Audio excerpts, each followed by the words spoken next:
Despite my efforts to be kind, it's disheartening that my sister-in-law spoke with an icy tone, seemingly pushing me away. She remained resolute about claiming my brother's estate and showed no willingness to compromise. I couldn't shake the growing anxiety that enveloped me, casting a shadow on my spirits. I'm Kathy Morgan, a 27-year-old doctor at a university hospital. My brother recently passed away, and today marks his funeral. I find myself at his house, surrounded by people who remember him. Amidst the crowd, Jocelyn, my brother's wife, approached me. "Ah, there you are, Kathy. I'm glad I found you. You've been working hard today. Could we talk over there for a bit?" Jocelyn asked, initiating a conversation. "Yes, Jocelyn." "Sure," I replied, following her. My brother and Jocelyn married 3 years ago and moved into the spacious house where we grew up. The house, meticulously built by our parents, boasted a large garden and other features. Despite our comfortable living arrangements, our family faced challenges. My mother battled a chronic illness, confining her to a hospital since my early childhood. My father's wealth allowed us a comfortable life, but he too succumbed to overwork and joined my mother in death. Left alone in the large house, my brother and I became each other's company. Though he continued living there and flourished in his medical career, I ventured into a life of my own after university. The days leading up to my brother's funeral passed in a blur. As we moved from crowded rooms to quieter hallways, Jocelyn approached me with a grave matter. "Actually, there's something I need to talk to you about, Kathy. It might seem too soon after the funeral, but it's about the inheritance. It's a very important matter." So, I believed it was necessary to have a discussion with you beforehand. However, I found myself bewildered and uneasy as Jocelyn suddenly broached the topic of inheritance. Are you talking about my brother's inheritance?" I asked, seeking clarification. "Yes, that's right. Since we don't have children, the inheritance would be between you and me. Legally, I would get 3/4 and you 1/4, so I would inherit $1 million, Jocelyn explained, her hand covering her mouth, a subtle smile forming. Her revelations didn't stop there. "Oh, and I'll be taking this house too. After all, it's the house where I lived with Henry, and it's filled with our memories as his wife. It's only natural that I inherit the house, right?" She continued. "What I wanted to confirm with you, Kathy, was this. You don't have any objections, do you?" Jocelyn spoke gently and calmly, but there was a lack of the expected sorrow over losing her husband.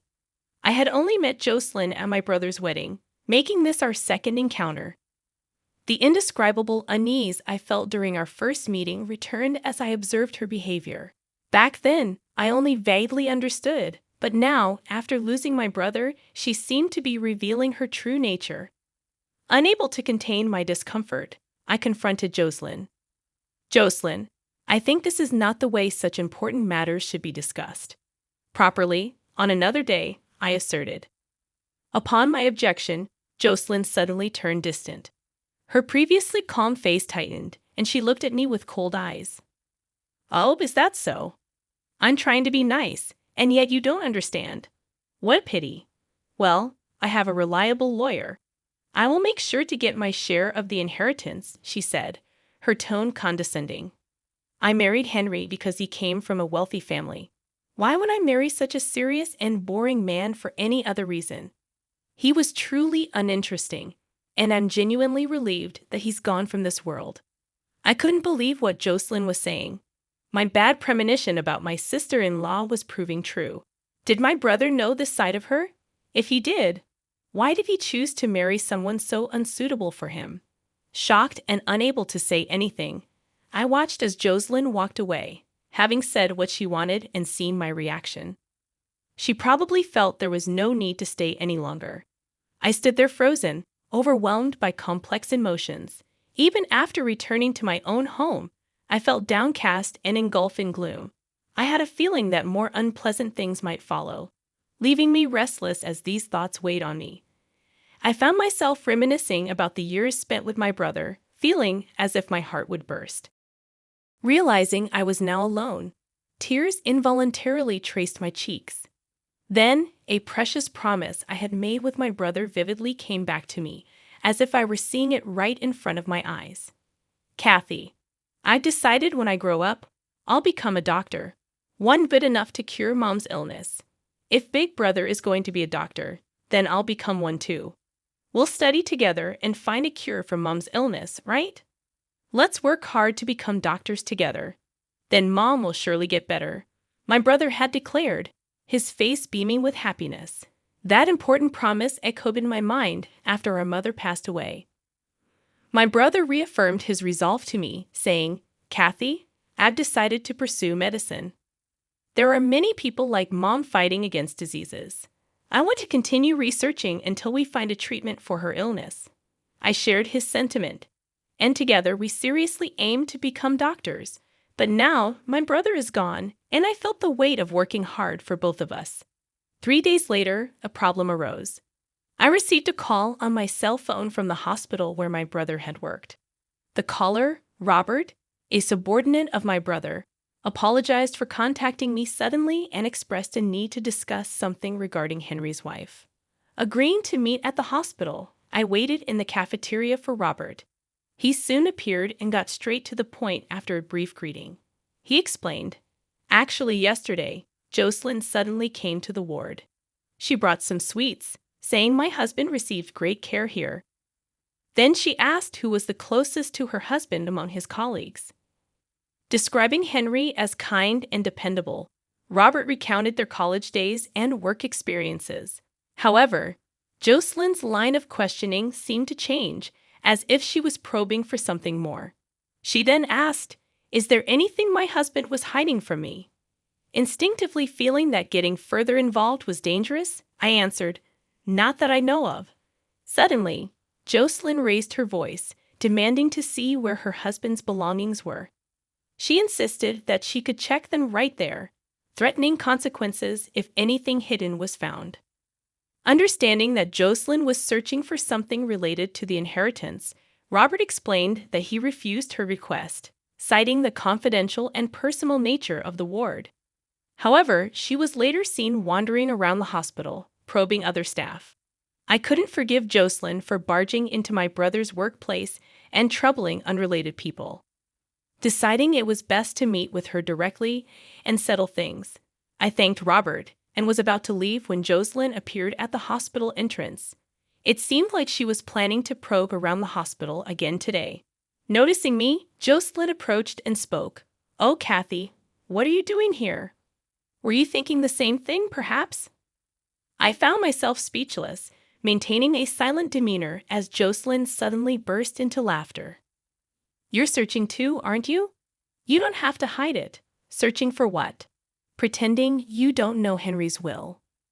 He must have thought that if I got it, nothing good would happen. He would have written a will to prevent me from getting the inheritance. If he did write one, he must have given it to someone without hiding it, so I probed you. But it seemed you didn't know, Jocelyn remarked, continuing her tirade despite my silence.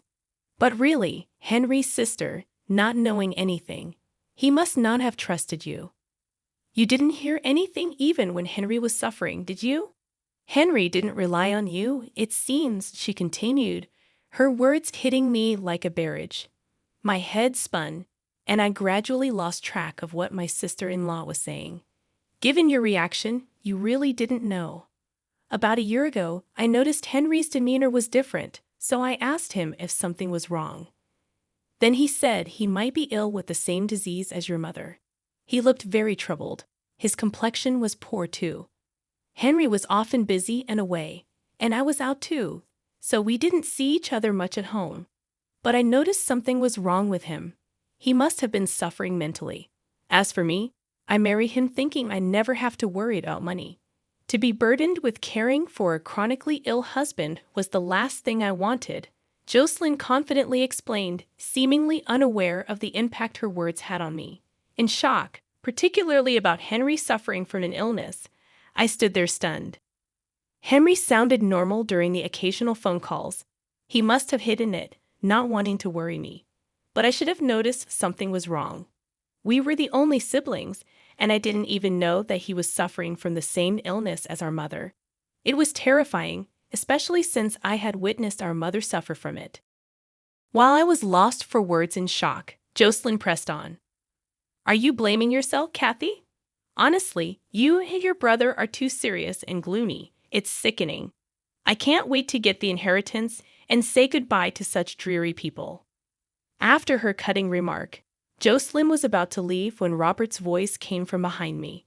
Excuse me, is this really a conversation to have in the middle of a hospital? Frankly, it's a disturbance. There are other patients here. If you're done, please leave. Robert, is that you? Were you eavesdropping just now? That's very polite of you. Even if Jocelyn raises her voice, if it's a conversation I don't want to hear, I can't help but overhear it. Jocelyn retorted, turning around with a surprised expression. Ah, Dr. Hansen, weren't you abroad? When did you return? Ah, yes, that's right. I departed from there the day before yesterday and just returned. I was supposed to come back sooner, but my flight was delayed. You're Kathy Morgan, Henry's sister, right? I was just about to go see you. This is perfect timing. Yes, I am Henry's sister. I awkwardly responded to the sudden conversation. Scott, seemingly searching for something, began rummaging through his bag. Where is it? Ah, here it is. Here you go. This is Henry's will. He asked me to give it to you if he died. Sorry, it's late. I'm glad I could finally deliver it, Scott explained, handing me Henry's will enclosed in a brown envelope. I couldn't help but wonder why my brother gave the will to Scott. Why did my brother give this to you, Scott? I know, right? I've been friends with Henry for a long time. You might not remember me, Kathy. Do you recognize this? Scott showed me 3 moles on the back of his right hand. As a child, I saw those moles and said they looked like the Big Dipper. Ah, those moles. Could it be Scotty? Scott used to live nearby and was my brother's best friend. I affectionately called him Scotty, and we often played together. He moved away in high school, and I had completely forgotten about him. Kathy, you remembered. That's great. I reconnected with Henry when I became a doctor. I'd always felt we were similar, but I never imagined we'd end up in the same profession. Henry talked about surprising you with our reunion, but then he found out about his illness. That's when he came to me with a request. He knew I also had a law degree, so I guess that's why he trusted me with his will, Scott explained. Finishing his explanation, Scott turned toward Jocelyn, addressing her with a cold tone. Ah, about the inheritance, you might want to give up. Deceiving a kind-hearted person like Henry might work, but not with me. Unfortunately for you, Henry was aware of your cunning nature. He asked me to watch over his wife in case something happened to him. I've been getting reports from his subordinates about your abnormal behavior, Jocelyn.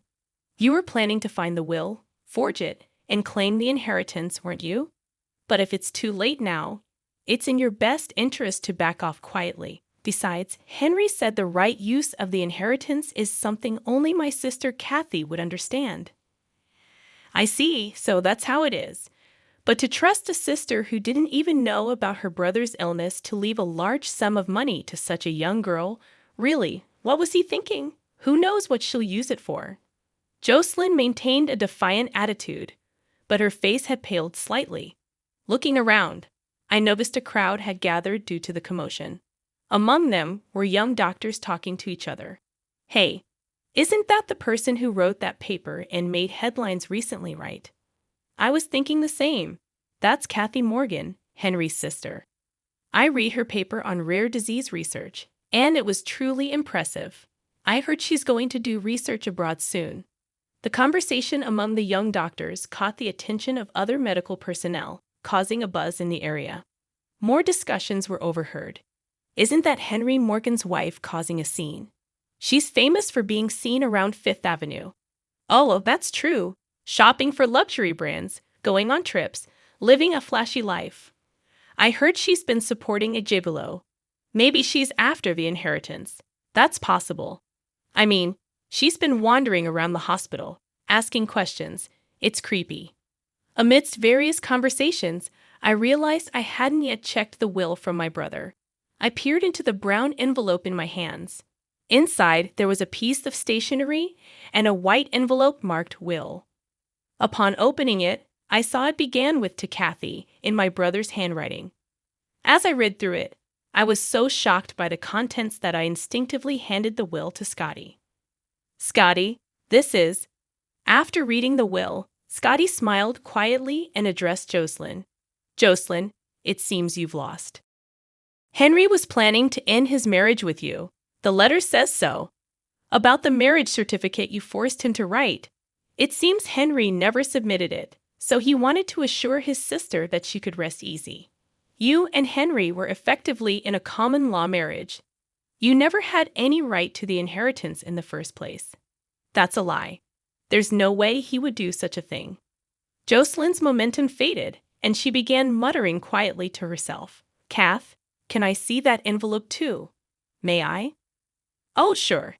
Scotty peered inside the brown envelope and confirmed its contents, then added another blow. "Here's the official will as well, Jocelyn. If you want to see for yourself, I won't stop you. Feel free." Jocelyn's face turned ashen, and she looked visibly upset. She seemed at a loss for words, her lips trembling. Continuous criticism of Jocelyn rose from the onlookers. Jocelyn, now without an escape, was frozen in place. Soon, the hospital's administration, alerted by the commotion, had the crowd dispersed to their respective duties. When I looked up again, Jocelyn was gone. After that day, she disappeared from our family home and never reappeared before me. Following my brother's will, I inherited the estate. My research paper on the rare disease that affected my mother and brother received high acclaim, leading me to relocate overseas to continue my research. Part of the inheritance was used as a donation to help those suffering from the rare disease, and the rest was allocated for research funding. Scotty, my brother's best friend, and now more than that, became my life partner. We, as medical colleagues working abroad, are planning to register after our marriage this June. Our hope to free more people from the grip of the disease that afflicted my mother and brother remains unchanged. Together as husband and wife, we aim to continue our research, supporting each other along the way.